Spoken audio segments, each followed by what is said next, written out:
This easy, delicious salmon recipe can be made in less than half an hour. It is great served over pasta.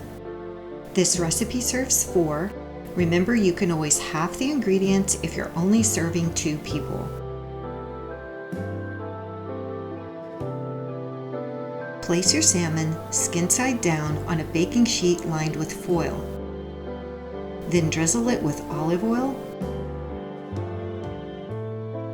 a half teaspoon salt, and a half teaspoon pepper, and rub it evenly into the fish. Then bake this in your preheated 450-degree oven until it is done according to your liking. A fillet that includes the thinner tail portion works well if some in your family like their salmon pink and others like theirs well done. Meanwhile, heat a saucepan over medium heat, melt the butter, and then add the sun-dried tomatoes and garlic.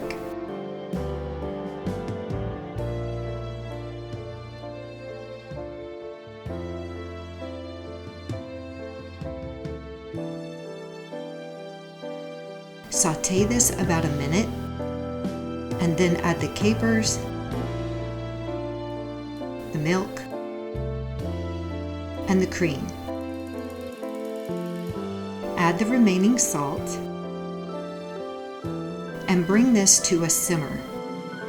When your fish is ready, add the spinach and Parmesan to the sauce and stir about 2 minutes or until the cheese is melted and the spinach is wilted.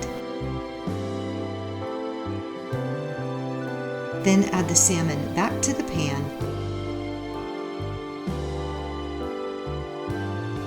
and spoon the cheese sauce over the fish.